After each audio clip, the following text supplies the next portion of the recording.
I'm on vacation every single day, cause I love my occupation.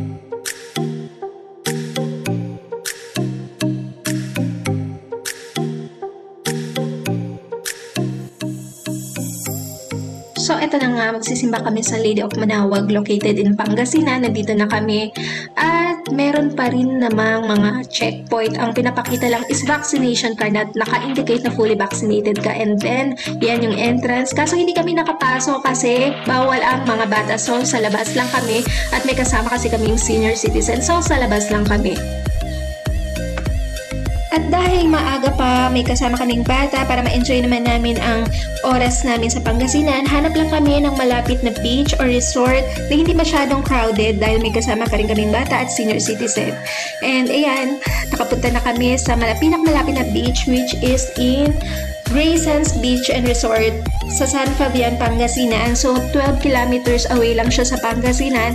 Napili ko siya dahil bukod sa mura, napakalapit lang din sa Manawag. So wala pang 20 minutes, andun na kami. At so ayan, di ba naka-jacket pa siya, kapajama, kala mo kagigising lang no? So ayan, may tatlong babaeng nakatupis doon, sana all carry, sana all sexy. And then yan, hanap-hanap pa siya ng pwesto niya, may pang kids at may pang adults. Yung pang adults hanggang 7 feet yung lalim. So may tatlong slides, may mga kwarto kung gusto niyo mag-overnight.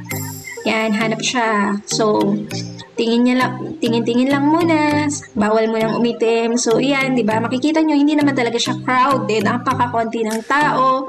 Then, yan. Paglabas doon is beach na. And then, yan yung nakuha kong cottage house. So, yan. Sabi ko, kain muna sila. Pakabusog kayo. Yan. Wala kaming baon, kundi adobo lang. So, ayan. Sana mag-enjoy sila sa birthday ko. Pero sila ang nag-enjoy. Ayan, si Doña Tisha. Galit na naman siya. Ayan, so hindi naman ganun ka white sun, hindi rin ganun ka itim. Tama lang. So yan, si Selfie Lord, magba-vlog siya.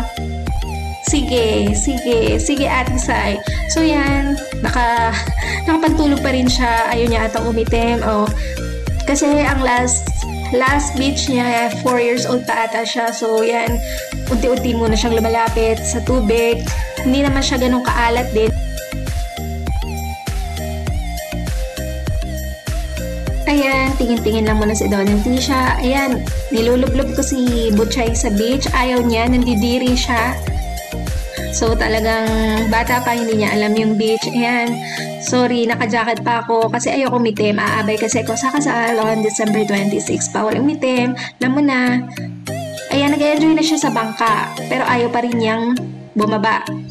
Yan, ang lakas maka-rose sa Titanic ha. Yan, balakpak pa ako, mukha akong tanga. Gusto ko lang talaga kasi mag-enjoy sila. Kasi sayang nga yung oras, wala kaming mapuntahan, nandun na kami, ligo na lang, di ba?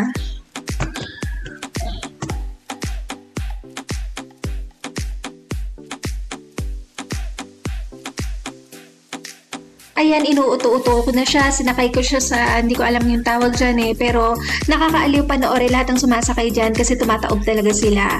Ayan, so banana boat. Yan, ayaw pa rin kasi talaga yung bumaba, kaya kung saan-saan ko muna siya dinadala para malibang talaga siya. Ayan, super jacket si Inday. Si Aling Tisha naman ayaw ding umitim. Nakasakay lang siya sa bangka, pinapanood kami. Ayan, si Shane din ayaw din umitim, nakaalampay pa. So yan, parang si Cyril lang talaga yung nag-e-enjoy. And then yan na lumakad na siya. Sinasalubong niya yung alon at naka-jacket pa din ako. Nakakatawa, mukha akong tanga. Diba, proud? Ang kagandahan nga dito sa San Fabian Beach, hindi gaanong mainit and then hindi gaanong kaalat at makikita nyo napakalakas ng alon. So natutuwa yung dalawang pamangkin ko, super enjoy sila at ayan, talaga naman. Diba? Hindi kami ready talaga. Sabi ko lang magbaon sila ng pang beach and then si Ayun, nagsisalubong lang nila, ganyan lang. Makita ko lang silang ganyan, masaya na ako. Si Cheesy. Kasi si Aling Tisha ayaw talagang bumaba at all. And then yan, si Ate Cyril, si Butchay, nag-enjoy na sila. Sinasalubong nila yung alon. So, pinaka nag-enjoy talaga dito si Ate Cyril. Ayan, nagpipiling Marina, nagpiling Jezebel. So, yan, langoy-langoy lang siya. Super enjoy talaga niya. Makikita mo naman sa mga mata niya. Dahil after 2 years ba naman, hindi nakalabas. Yan, parang nakawala. At may isang nani na nagre-reklamo, nangingitim na daw siya, na iba na daw yung kulay niya. So, yung anak niya lang kasi talaga yung nag-enjoy. Yan. Sige, habol. Hinahabol ka. Ayan, nangoy. Sige. Aba, parang Marina lang talaga ang pet. Ayan na, inauto niya ang kanyang anak na bumalik na sa pool. Ayaw niya munang mangitim dahil ang lakas daw makaitim sa beach. Makikita naman na nagmamaktol, ayaw talaga. Gusto niya lang talaga sa beach, ayaw niyang lumipat ng pool. Sige, ayan, banlaw ka. Ayan sa daw niya, di siya ayaw talagang mag-swimming at all. Pangalawang beses ko na sinabi. At ayan, isang bata dyan, ayaw din mag-swimming, pero ayan, nandyan na siya. Nauto niya ang batang kalbo. Ayan, langoy-langoy siya. Super langoy pa siya.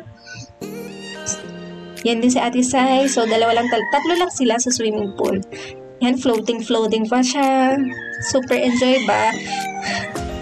Ayan, nakakatuwang tignan kasi after 2 years talaga hindi ako makapaniwalang na ilabas ko talaga yung mga dalawang bata.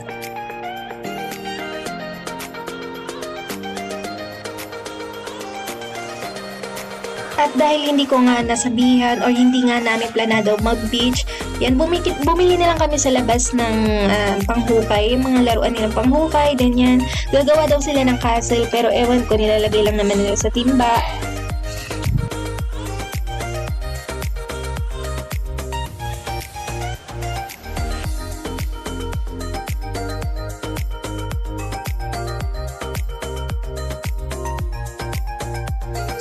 At finally, meron din naman akong nagawa dito. So, nag-banana boat kami. Actually, na-try ko na mag-banana boat. Dito safe kasi nung nag-banana boat ako sa Puerto Galera, as in tumataob. Eto, kasama namin si Ate Cyril, si Nika, and si Butchay. Nasa bangka lang naman siya. Kasama niya si Nanay. Yan, kaway-kaway pa kami.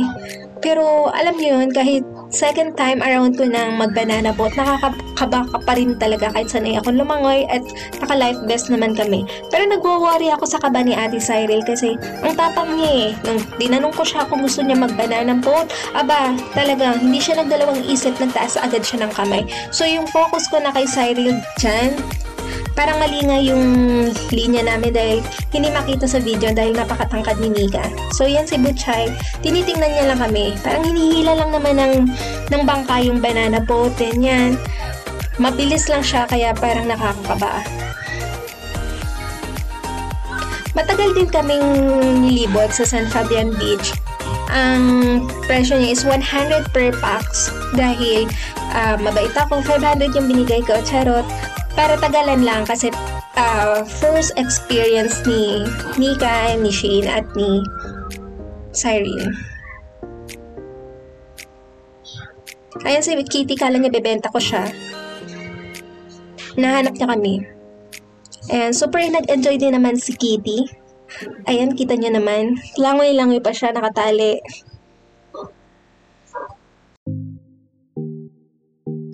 At dahil alas 3 na ng hapon na pagdesisyon na namin umuwi dahil ayaw na namin gabihin sa kalsada. So far so good, sulit, masasabi kong worth it. And then nadaan na pala rin namin Manawag pa uwi. Then yung sunset sa pagbiyahe na lang namin tinignan. Pero mas maganda sana kung sa beach namin hinintay yung sunset. Pero dahil DIY nga to and day tour lang, uwi na kami. So ang sarap sa feeling ng biglaan. Tingin lang ng pasalubong pero wala naman ata silang napili. Si Cyril, inuwian lang yung nanay niya ng pineapple juice kasi high blood. Masama yung pakiramdam ni ate kaya hindi rin siya nakasama. And then nagutom, Jollibee is life. Di kami makapag-Jollibee sa Ubando so dito na lang sa Pangasinan.